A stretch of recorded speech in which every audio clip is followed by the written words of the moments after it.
Ang ganda ng Omeda Sky Building here in Osaka, Japan. Yan yung escalator kanina na pinag-videohan natin. Ganda!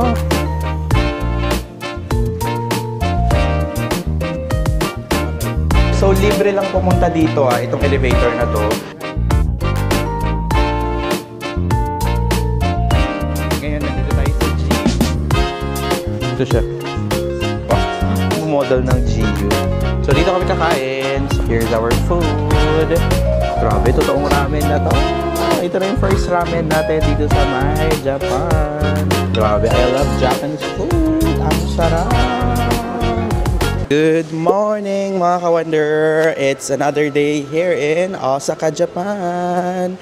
So it's our, I think, third full day here in Osaka, Japan. And ang itinerary natin today is pupunta tayo ng Omeda Sky Building. So dapat sasabay namin siya dun sa may Osaka Castle last time. Pero medyo limited na yung time namin. Tapos ginabi na. Tapos mas gusto kasi namin ng maaga sana na may araw pa na pumunta doon kasi parang overlooking view yun. So isa rin yan Omeda Sky Building sa pinupuntahan dito sa may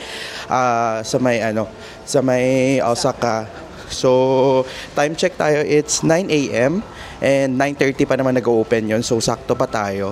So nag-book na lang kami sa Klook ng ticket namin.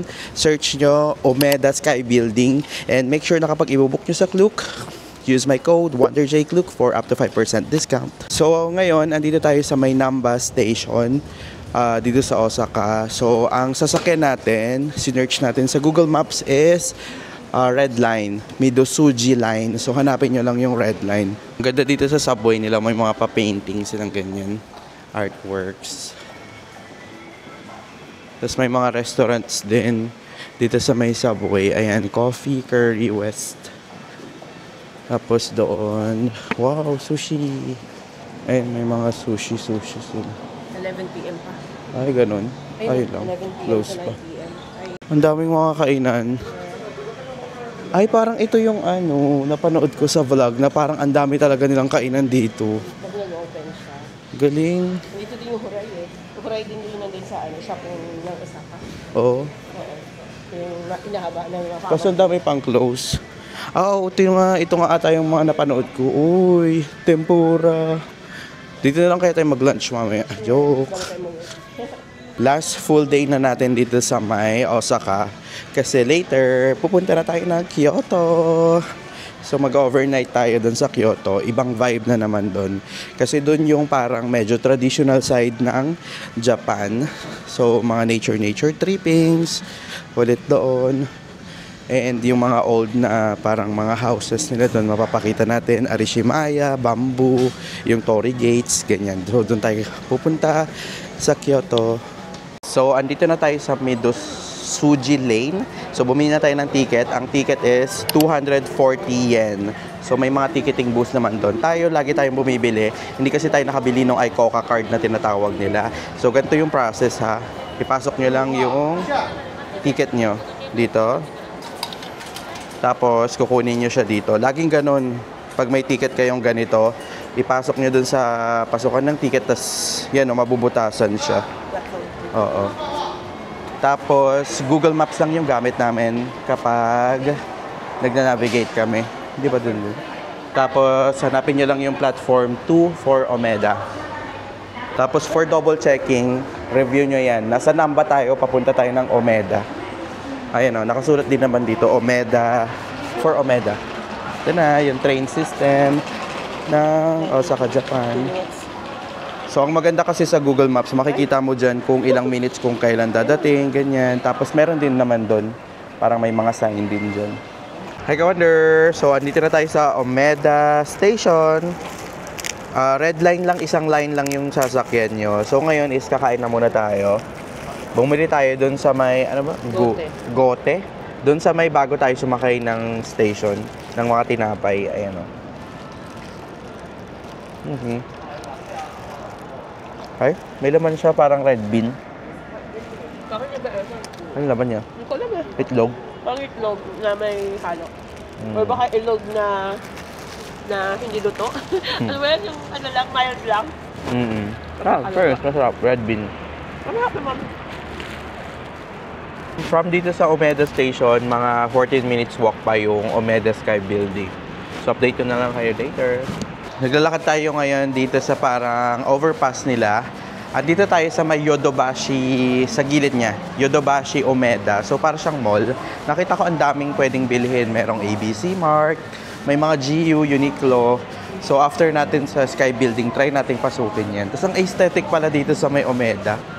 Ang ganda ng mga buildings nila, mga structures din nila. Tingnan nyo. O, diba? Ito yung dinadaanan natin ngayon na overpass. Ganda. Yan o. Yan yung mga skyscraper na building nila dito sa Japan.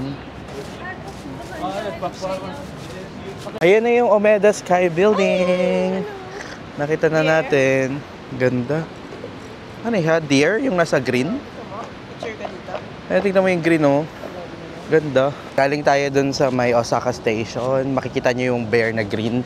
Tapos yan na yung Omeda Sky Building. Doon tayo pupunta. So, lakad-lakad lang. Google Maps lang.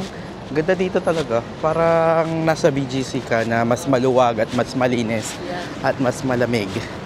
Kasi napakaraming mga puno. Ayan, oh. Ang ganda siguro nito pag nag-iiba yung kulay, no? Pag orange na siya. Akala nyo parang peke siya, no? Pero hindi. Totoo yan mga puno na yan.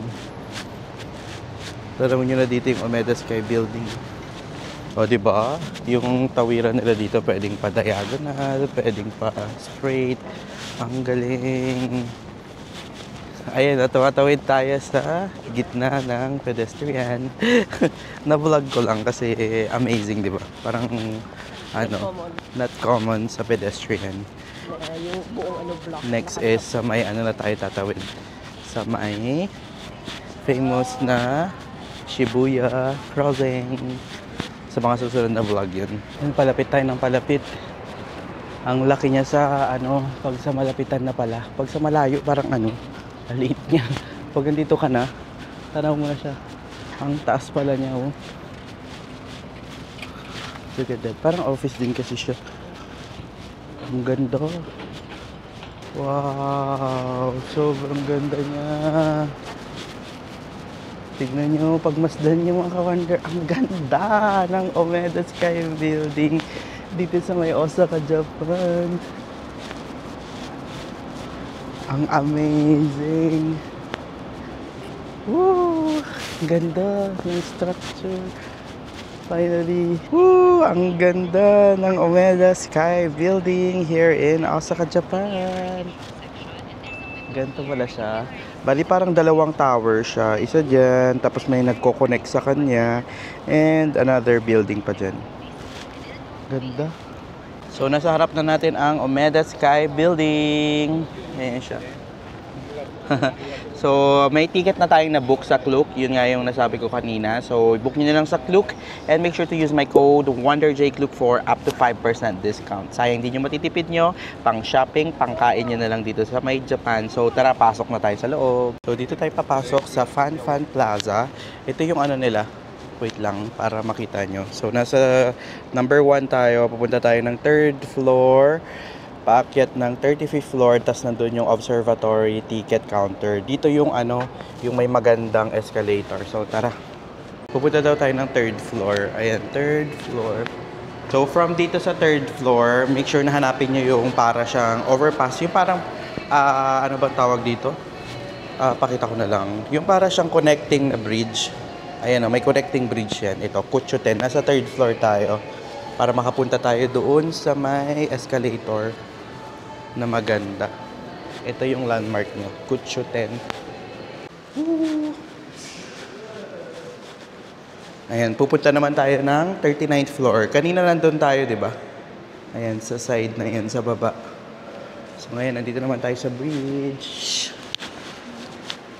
So, ito na yung elevator na paakyat, yung famous dito sa may Omeda. Yun na, pasakay na si ate ko. Ayan, hi ka lang dyan. Kaway ka. Pwede ka na dyan umupo eh. Ganda.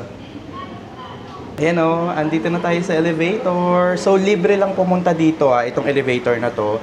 Papunta ng yung sa ticketing booth. So, 9:30 sila nag-open dito, kaya agahan nyo na lang para mauna kayo. So, ang papasukan nyo lang din naman kaagad is yung ticketing booth. Tignan nyo. Ayan o, ticketing booth. So, tayo, nag-book na tayo sa Klook. So, separate yung reception natin. Pero, mamaya muna tayo, baba na ulit tayo para mag-shoot na muna tayo sa elevator. Ayan, so paulit-ulit na tayo. So, pangatlo na natin tong bababa sa down dito sa escalator. Sabi sa inyo, unlimited siya and free lang siya na i-experience dito sa may Umeda Sky sa Osaka, Japan. So, try nyo din. Kahit wala kayong ticket sa Klook or na booking, pwede nyo matry or ma-experience yung escalator na magandang view dito sa may Umeda Sky Building. So, isa pang baba tayo, isang round trip pa tayo. Tapos, akit na tayo sa observatory din. So, dito tayo sa Klook. Punta tayo sa reception ng Klook. So, may QR code na tayo sa Klook, kaya ito na yung ipipresent natin. Hello, Klook. Okay. So, ito na yung ticket natin. Hi, Ka-Wonder. So, andito na tayo. Nakapasok na tayo ng observatory deck nila. Wow, look at that. Pero meron pa sila yung pinaka-view Titingnan natin kung saan banda dito yun. Tapos, ang meron dito sa floor na to, one floor lang to, galing dun sa may ticketing booth. May mga heart lock sila na binibenta. Ayan, parang ganito siya. Wow. Yan, dyan tayo sa taas aakyat. Nakikita nyo yung paikot na yan. Dyan tayo aakyat mamaya. Kuchuten. Hanapin nyo lang tong sign na to. Skywalk. Aakyat na tayo sa taas. Meron din naman silang elevator pero pang matanda. Ganyan siya, paikot.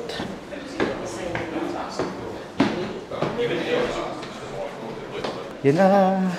Final set of stairs na. Ayan, nandito na tayo sa observatory deck.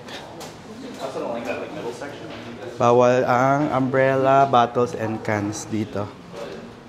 Yay! We're finally here sa observatory deck ng Umeda Sky Building.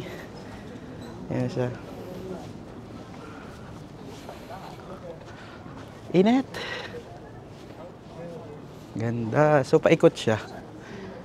Ayan, no? Paikot yan. Isang circle, buong circle. Tapos paikot doon. Diyan tayo pumasok. Tapos ito yung yung dalawang ganyan na linya. Yan yung escalator kanina na pinag-videohan natin. Ganda! Wow! Ito yung view sa isang side. Nasa south side tayo. And, wow! Ang ganda dun, sa side na yun. Ikutin natin. Ganda! Zoom natin ng konti.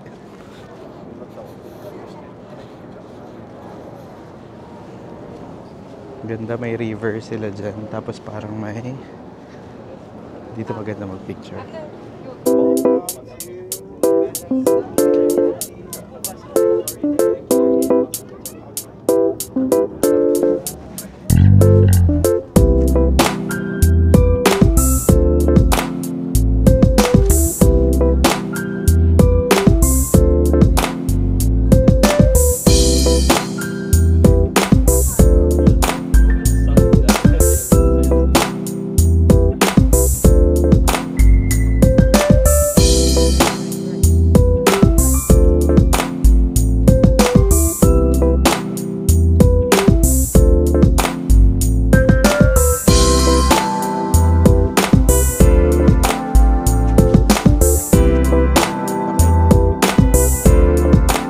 Andito naman yung east side.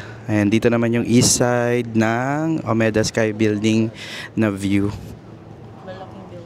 And finally, naikot na natin. Ito na yung pinagpasukan natin. Ayan, isang 360 view lang talaga siya. Ayan, ang ganda. Tapos ito na yung exit. Ayan, exit. Thank you po. And nakabalik na ulit tayo dito. Yun sa may 39th floor. Or 40th floor. And nakabalik ulit tayo dito. Ayan, siguro bigyan ko kayo ng mga pros and cons. Sulit nga bang pumunta dito sa may Omeda Sky Building? For me, yes, maganda siya. Lalo na kapag maganda yung panahon. Luckily, yung punta natin, maganda yung panahon, maganda yung sikat ng araw, maganda yung cloud. So, nakita talaga natin yung full view ng Osaka, Japan. So, ang ganda kasi 360 view siya. Talagang open siya. Pero ang con lang dito, dapat i-check nyo talaga yung mismong weather. Kapag maulan, yun lang, for sure, sarado yan kasi bawal ka dyan kasi umuulan. Paano naman, ano na makikita mo din, di ba? Hindi mo masusulit yung ticket mo. So, ang pinakamaganda dyan, before kayo pumunta dito sa may Omeda Sky Building para sa observatory deck, i-check nyo muna yung weather. Pwede naman siyang day booking. Like kami, kaninang umaga lang kami nag-book kasi chinek talaga namin yung weather sa Klook. Before kami pumunta dito para sure talaga. 9:30 naman nag-open yung mismong Sky Building. Agahan nyo na lang para mas konti rin yung tao. Kapag i-book nyo sa Klook, make sure to use my code WonderJKlook for up to 5% discount. Yun yung tip ko sa inyo dito sa may Omeda Sky Building. So, time check, it's 11. So, ang in-stay namin dito, umalis kami ng accommodation namin ng 9. Tapos nakarating kami ng 9:30 dito. Tapos, yan, mga 1 to 2 hours yung pwede nyong i-allot dito sa may Omeda Sky Building. So, tara na, balik na tayo sa may Osaka Station. Hi, Ka-Wonder! So, nakababa na tayo ng Omeda Sky Building. So, ngayon, papasok tayo dito. Yan, sa mall na yan. Merong mga GU, Uniqlo, may Nitori nga rin, di ba? Yan yung sa Philippines, yung unan natin, dyan natin binili. Pero hanap muna tayo ng bilihan ng tubig. Hi, Ka-Wonder! So, ngayon, ano tayo? Shopping na. Wow, shopping. Literal. Andito tayo sa may Tobashi Omeda Building. So, mga 3-minute walk lang to dun sa may Omeda Sky Building. Ngayon, nandito tayo sa GU. So, ako may nabili na ako kanina before tayo pumasok. Ito. Cute. Nasa may 350 pesos, tatlo na. Maganda yan pag naka-shorts. So, tara, pakita ko kung anong meron dito sa may GU. So, yung GU, G or GU, ano siya, parang sister company siya ng Uniqlo, which is yun yung famous sa atin, di ba? So, ano sila, mas mura kasi dito sa may GU or GU, kaya dito tayo titingin ng mga pwede nating mabili. So, ikot muna tayo. Sasama ko naman kayo. Ayan, nandito na tayo sa panlalaki. So, una nating nakita is itong carrot slacks na to. Ano yun? Ganyan siya. Carrot slacks. Parang first time ko tong marinig tong design na to. 2,990 yung presyo niya. So, ganyan yung mga colors nila. Tapos, dito may mga jacket sila. Ang ganda ng design nito. Mga new arrivals nila, kaya medyo mahal. Ganda rin ito. Magtataglamig na rin kasi dito sa may Japan. Kaya, yung mga benta nilang ganyan is... Ay, partner siya. Ano to? Dalawa na kaya to? 3,990. Ito, ang ganda rin ng pants niya. Super wide nga lang sa ilalim. Yan yung pants na to, 3,990. So, ilalagay ko naman yung conversion dyan para magka-idea kayo. Ang ganda rin ng pormahan to. Ito siya. Ganda ng quality nito. Wow. Kano kaya to? 2,990. Mga new arrival kasi sila na pulduroy. Ganda rin tong pamorma na to. Ayun o. Ganda. Tapos pants. Ganda din siya. 2,990 isa. Magkahiwalay pala. Ito 2,990. Pero ang ganda. Ganda nitong pamatong. Wow. Ayan, para magka-idea kayo, 2,990 is 2,000 pesos. Ito. Pero ang ganda kasi nung tela niya, corduroy siya. Tapos, ayan, ganyan siya sa loob. Ganda. Ito, ano to, talagang ganito yung design ng GU. Pag nakikita mo, lagi sila may blue, merong green, may gray. It's 1,490. Pero super linis niya, oh. Ganda. 1,490 na lang. Dito pa yung ibang stripe na design. 1,490 na lang. Tapos ito yung mga pants nila. Nasa 1,490. Ganito. Flared design. So parang maluwag sa taas. Sa baba is parang tapered siya. Tapos ito yung mga ibang pants nila. Mga baggy pants nila. Nasa 2,990. So mga nasa may... Yan, 2,990. Nasa 2,000 pesos. Yung mga gantong pants nila, yung baggy. Pero ang ganda rin kasi ng quality na niyan. Tapos maganda yung fitting. Yung mga pants na ganyan. Ang ganda rin ng pants na to. Ayan, yung mga ganyan. Medyo mabigat lang. Tapos, ay hindi rin, oh. Yan, yung pants na to, nasa 2,490. Tapos, yung ganito naman is, magkano to? 2,990 din yung ganyang pants. Merong available sa green, sa gray, and available din siya sa black. Ito naka-sale, naka 1,490 na lang yung ganito. I think detachable siya. Ah, oo, pwede siyang gawing shorts, oh. Available siya sa green, sa gray, and meron ding black. Ayun, oh, parang ganyan siya. This is 1,490. So, naka-sale siya ngayon. Pwede siyang dual purpose. Tapos, yung flared slacks nila, nasa 1,490 din. Naka-sale. Dating 2,990. Ngayon, 1,490 na lang. Super sale na yan. Ayan, from 2,000 plus pesos, ngayon 1,000 na lang. Yung mga cardigan nila naka-sale din. From 2,990, naging 2,490 na lang yung ganito. So kapag sa mga malamig na area kayo pupunta, pwede yan. Meron din dito na plain lang. This one is 2,490. Medyo makapal yung tela niya. Perfecto kapag atong, ito. Perfecto kapag ngayong taglamig season na. May green and may black. Ito naka-sale din, 1,990 yung mga gantong polo nila. Parang maganda to. Ayun, to 1,990 na lang. Tapos pwede pa kayo maka-discount kapag 5,500 yen pataas, may 10% tax free pa kayo. Ganda. Oh, ito na yung mga naka-sale. Oh my god. Ito, 1,490 na lang yung mga ganitong polo shirt. Ayan, kung pansinin nyo, same lang sila ng design sa may Uniqlo, pero dito mas mura kasi talaga dito. Sister company rin naman to ng Uniqlo, kaya pag nasa Japan kayo, make sure na dito na lang kayo sa GU Mag bumili ng mga damit nyo. Kasi mas makakamura kayo, same quality rin naman, di ba? Ito may damit na akong ganito, white. May blue din ako. Nasa 1,290 to, itong ganitong t-shirt. Tapos ito, 990, oh, super mura na nito. Magkano ba yun? Ayan, ito is 666 na lang. Tapos pwede pa kayong maka-discount kapag mas marami yung bibilihin nyo. Pag 5,000 pataas. Yan yung mga design nila. Maganda yung tela nila. Ay, ito cute, oh, Tokyo. Dive me into ramen. Ang cute. Ito naka-sale din sila. 990 na lang. Tapos yung green na nasa baba, ito siya. This one. Ito. 790 na lang. Grabe, ang mura na niyan. Ayun, oh, 790, it's 531 pesos. Ito, yung t-shirt na to. 1,290 yung original price nito. Ngayon 790 na lang yen. Mura na. Dito naman yung mga basic na sweatshirt, mga ganito. Ayan, nasa 1,490. So, most probably mga nasa 600. Nasa 1,000 pala to. Yung mga ganito, available siya sa ganyang color. Ito, tsaka black and gray. Yan, meron din naman silang mga crew neck. Yung mga ganyan. Nasa 490 lang. Ayan, iba't ibang kulay yan. Ito yung mga sample nila. Parang ganito. Yung basic t-shirt nila. Parang sa may ano din, sa may Uniqlo, di ba? Ang dami nilang ganito. Mga ganyan. May black, may gray, white. Ang daming color. Itong ganda pa morma. Oh, nasa 3,990. Yung mga ganito. Ano siya? Denim siya. Pero iba-ibang kulay. May brown, may black. May ganito din. Na yung denim talaga na kulay blue. So, nasa 3,990 siya. Tapos ito, naka-sale yata. Ay, hindi. 4,990. Ganda rin. So, magaan lang siya, pamatong. May black. Meron ding gray. Ito, parang ito. Suot nito. Ganda. Tapos kung magbi-winter, ganyan, naka-pre-sale na sila, oh. 4,990. Mga puffer jacket nila. Pa-winter. Malamig na rin kasi dito sa may Japan. For sure, ayan, kakailanganin nyo yan kapag nag-Japan pa kayo or sa ibang areas na winter yung pupuntahan ninyo. Ang ganda nito, ayan o, Japan Pop GU Souvenir Collection.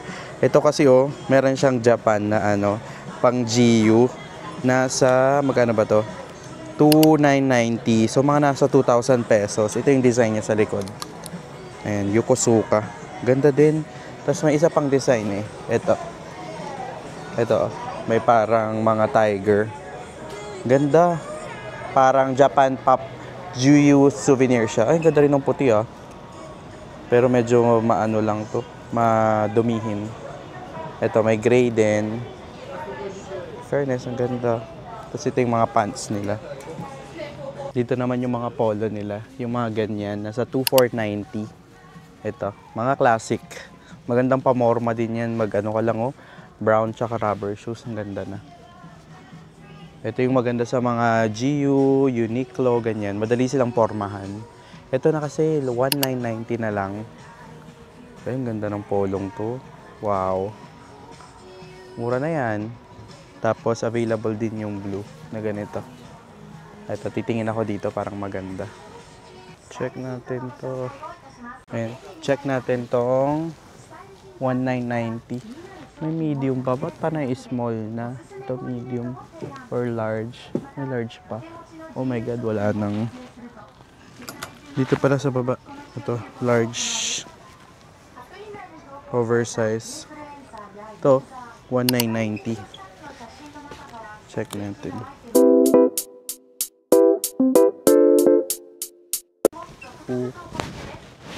Ito GU, ang ganda rin niya, oh, gray.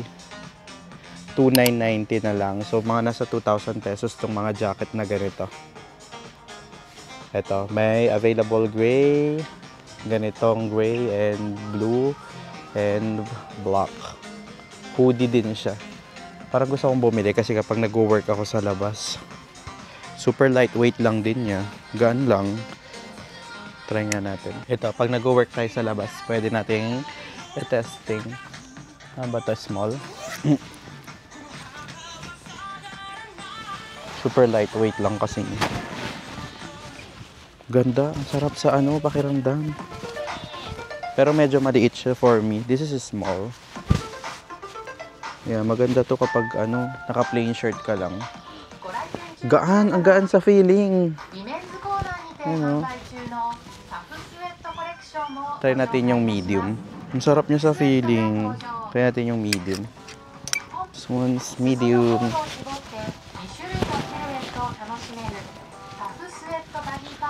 Pwede pa dito, cover niya sa taas. Pag nag-work kasi ako sa labas, lamigin kasi ako eh, kaya gusto ko yung mga jacket talaga. Lightweight pa siya. Tapos slick pa yung design niya. Yan. Yan, pag sinarado nyo. I think medium ako. Yeah, it's good. Pakita ko siya sa inyo ng buo. Ito siya. Diba bagay? Tapos maganda yung fitting niya. Yan, ganda nga niya sa forma ko eh. Try naman natin yung black. This is the black one. May black na ba akong ano, jacket na ganito? I think wala pa. Oo. Pero parang mas may dating kasi yung gray eh, no? Gray wala pa akong jacket eh. Meron akong black pero parka siya. Uy, shucks. Ang ganda din. Tingnan nyo. Ganda. Tingnan nyo. Ito siya. Ano? Gusto ko siya kasi magaan. Magaan. Tapos sobrang slick pa ng design niya. Tapos kapag i-cover nyo to, kumari, umulan. Ganyan. Ito siya. Ganyan. Ganda. I like it. I like the fitting. Ano, bibili na ba natin to? Ano sa tingin nyo? Bilhin ba natin? Hindi. I don't know. Pero I like the black one and I like the gray din. Ano. Ito naman is mga naka-sale, mga sweatshirt naman. Nasa 1,490. May 990 din sila pero mga pants. Parang mga ganito, yung jogger pants. Pag mag-airport, yan. Perfect yan. Ito, meron din sila yung pants na ganito. Parang ang ganda din. My God. Nasa 2,990. So, nasa 2,000 pesos. Pero ang ganda kasi ng fitting. Available in black. Available din in gray. Ganyan siya. Tapos may mga shades din sila dito. Nasa 1,290. Uy, parang ganda ng mga shades nila. Iba't iba yung parang may kulay-kulay siyang ganyan. May green, may orange, may black din. So, testing tayo. Try natin tong, ayan o, green. Ayan. Kasi bagay siya sa shape ng mukha ko, no? Ayan yung green. Ayan. Bagay ba? Ito naman yung orange. Ayan, lightweight lang siya. Ano mas bagay? Sa damit ko, I think mas bagay yung orange. Ayan siya. Ganda. Ayan yung side view, front view, another side view. Wow, model ng GU. Mas maganda dyan, meron pa daw siyang UV. Ayan, UV. Ito naman clear. Ganyan lang siya. Ayan. Pero medyo ang ayaw ko lang dito, medyo masikip siya. Parang ganyan, no? Parang sasakit yung ulo mo pag sinuot mo siya ng matagal. So, no for me. Maganda pa sana yung frame. So, wala tayong nabili sa GU. Ano na lang. Actually, nakapagsukat ako. May mga nahanap naman akong gusto. Pero sa ibang store na lang ng GU. Dito may ABC Mart to dito. Yung mga sapatos na sale. Pag naghahanap kayo, ABC Mart maganda. Actually, itong sapatos kong ito. Ito. Ayan. Nabili ko to sa ABC Mart naman sa Taiwan. Sa may Siminding area. Super sale naman doon. Tsaka original talaga pag doon kayo bumili. Makaka-discount pa kayo. Ngayon naman is kakain na tayo. Hanap tayo ng kakainan natin. Nasa pinaka-upper floors yung mga kainan nila dito. Yan. Ngayon naman is dito na tayo sa 8th floor. Naghanap tayo ng mga kakainan natin. Ito yung mga sample nila. I think Chinese to. Mga Chinese food. Pwede naman. Kung gusto mo. Ayun, mga ramen. Iba't ibang ramen. Nasa 1,000... Yung iba 980. Yen po yun, convert nyo na lang. Ito, meron din ganito. Ang maganda dito, may mga sample sila. At least alam nyo na yung mga i-order nyo. And meron silang parang tempura. Meron ding parang gyudon. Dito naman is mga ramen. Pwede naman. Kung gusto mo ng noodles. So, dito kami kakain. So, gusto namin ng rice, may ramen pa. Nasa 1,310. So, check natin. Ayan, so dito kami kumain. Hindi ko alam kung anong pangalan, baka ito. Ito yung mga food nila, mga ramen, may mga set. Ito siya. Tapos, may mga tantanmen, ganyan. Yung mga nakikita lang natin sa Philippines. Totoo pala talagang ganun yung pangalan nila. So, ito tantanmen, nasa 1,080 siya. Pero may mga set din pala sila. Like yung sa atin, yung sa Philippines, di ba, usually nagkakaset sila. Yung parang ganito. Ayan, yung pipili ka ng isang ramen, tapos may set ka pa rice, tsaka may karaage, 1,310 yung yen yung presyo niya. Tapos meron ding gyoza set, mga ganun. Di ba ganyan yung mga pagkain natin sa mga Japanese food sa Philippines. Ayan, tapos ganito yung itsura ng restaurant nila. Dito lang yan sa 8th floor. Ditong shoppingan natin. Here's our food. So, ito yung in-order ko, yung basic lang nila. Pork yata to. Nasa 890 siya, yen. Tapos yung kay ate ko is tantanmen with rice and chahan and karaage. So, 1,310 yen yan, yung set na yan. Oh, let's eat. Let's eat. Tikman muna natin ng sabaw, ng walang any na nilalagay. Grabe, totoong ramen na to. Ito na yung first ramen natin dito sa may Japan. Sana masarap. Oh my God, ang sarap.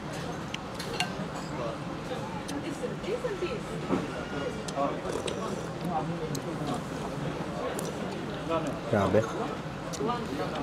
Authentic ramen in Japan. Oh my God, sarap. Iwan ko yung sabaw mo.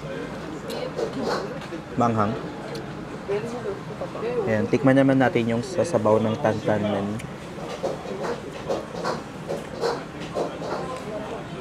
Uy, may anghang din siya, ah. Oo. Parang yung sa Philippines, yung tantanmen nila, ang daming orange. Dahil sa siguro yung sa chili. Okay na ako sa lasa niya. Okay na yung alat, okay din yung hindi siya sobrang alat, hindi siya matabang. So I think lalagyan ko na lang siya ng sesame. Ito naman yung noodles.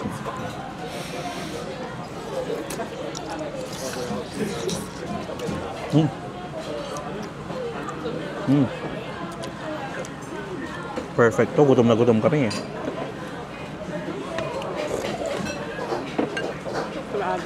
Check naman natin tong pork nila. Yan. Lambot. Masarap. Yeah. Super lambot niya. Hindi mo na siya kailangan kagat-kagatin kasi natutunaw siya sa bibig mo.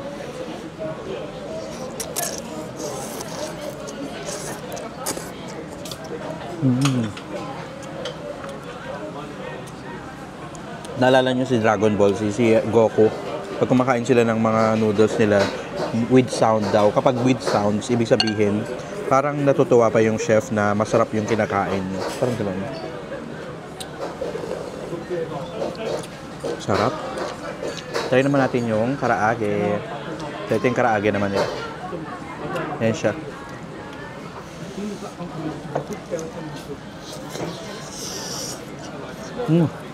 Super moist. Ang sarap. Perfect. Try natin yung chaham. Try naman natin yung ano nila, chahan nila. Or yung, paano ito? Rice. Fried rice. Sarap. Grabe, I love Japanese food. Ang sarap.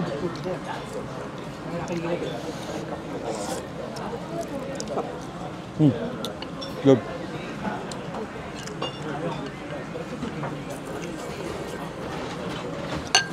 Yeah.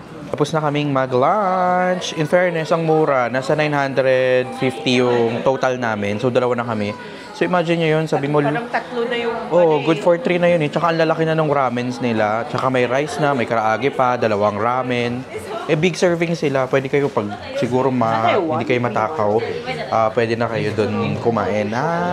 I think siguro good for 2 na yun. Ay, good for 3 na siya. So, sulit na siya.